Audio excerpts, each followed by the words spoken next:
Hello friends, you most welcome back in my channel. तो दोस्तों, जैसा कि हम सब जानते हैं कि यूट्यूब पर जो रायता फैला हुआ है उसका अंजाम क्या होगा मुझे नहीं पता, लेकिन मनीषा की ज़िंदगी को तमाशा बनाने में वो सारे यूट्यूबर हैं जो पार्टी में थे, क्योंकि इनके रिश्ते की सच्चाई सबको थोड़ी थोड़ी मात्रा में पता थी।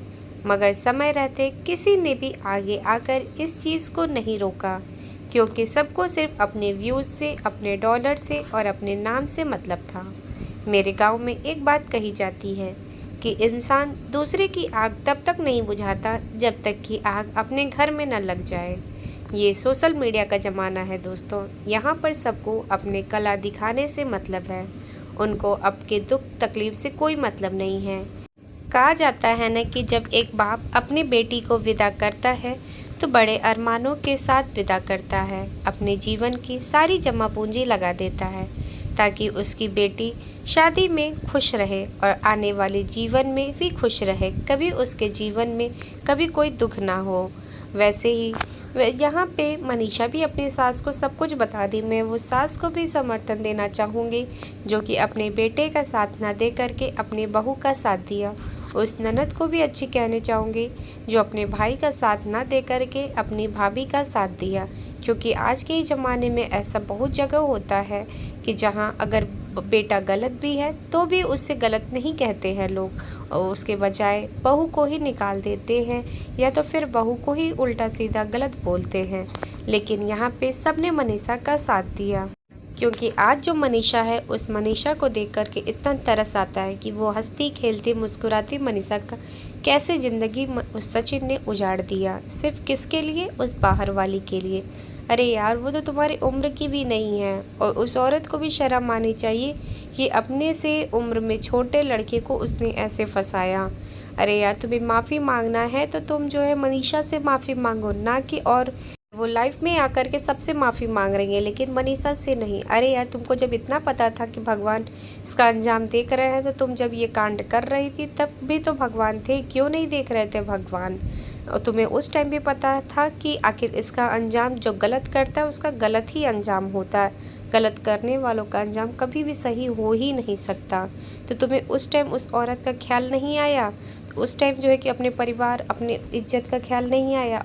और सचिन, तुम जब उसको जान जान कह कर के बात कर रहे थे यार, कम से कम अपनी बीवी का तो ख्याल रखे होते कि उसे पता लगेगा कि तो उस पर क्या बीतेगा। तुम जो है कि अपनी बीवी को छोड़ करके तुम बाहर वाले को जान जान बोले जा रहे हो। मैं तो थू करती हूँ ऐसे आदमी को जो अपने बीवी को रहते हुए भी बाहर नाजायज संबंध चला रहा होता है।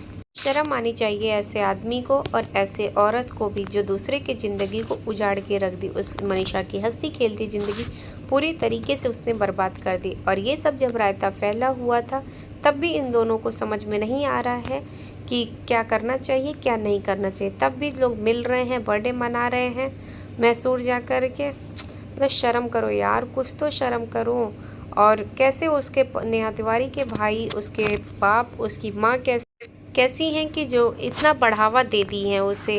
अरे यार, उसके तो जल्द ही जल्द उसकी शादी तो करके हटा ही देना चाहिए था। जब उसको इतनी तड़प थी तो किस चीज़ के लिए वो इतना सती सावित्री बनती थी, किस लिए सबके लिए इतनी आइडियल बनी हुई थी। सब कोई उसको पूजता था, उसका पैर छूता था। ये क्रिएटर्स लोग भी ना गजब के हैं एकदम।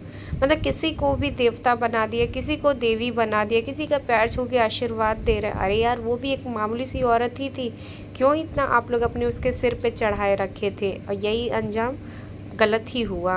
मतलब वो क्या, मैं तो क्या बोलूँ, मुझे तो कुछ समझ में नहीं आ रहा है। वो तो पूजने लायक नहीं, घर में क्या करने लायक है वो आप लोग कुछ समझ ही सकते हैं। उसे इतनी शर्म नहीं आई कि उसकी बेटी भी है, बेटी के लिए कम से कम वो सोची होती। लेकिन कभी वो अपनी बेटी को, मुझे लगता है उससे तो अपनी बेटी का भी ख्याल नहीं रहता है, क्योंकि कभी अपनी बेटी का ना तो वो केयर करते हुए दिखी है, ना तो कभी उसके लिए टिफ़िन बनाती है, ना कभी उसका कंघी करती है, ना उसको तैयार करती है। मतलब कुछ भी नहीं है मुझे देखी हूँ कि हाँ वो अपने बेटी के लिए कुछ करती है। मतलब वो अपनी पलती पोसती है तो सिर्फ अपने नानी की बदौलत, कि उसकी नानी ही सब कुछ करती है। बाकी ये तो मुझे नहीं लगता घर का कभी किसी काम में हाथ बटाती भी होगी। सिर्फ बस बैठ के वीडियो बनाना, नाचना गाना, बस यही इसकी ज़िंदगी है और यही इसको शोभा देती है। और इसीलिए मुझे लगता है अपने ससुराल में टिक नहीं पाई, क्योंकि अगर ससुराल में कोई रहता है तो थोड़े बंधन में रहता है, और ये मैके में रही ताकि ये उड़न परी बन के हर जगह उड़ती फिरे। इन लोग की तो प्लानिंग यही थी कि मुझे तो लगता है कि इन लोग की यही प्लानिंग है कि शादी टूट जाए और ये लोग जो है बिना शादी किए सारा ऐशो आराम ऐश वाली ज़िंदगी जिए। ठीक है यार, जो जीना है जो करना है करो, पर कम से कम किसी की शादीशुदा लाइफ को बर्बाद मत करो। मैं तो ये सभी औरतों सभी आदमियों से कहना चाहूँगी, जिसका दिल एक लोग से नहीं भर सकता है ना, उसका जीवन में किसी से भी नहीं भर सकता।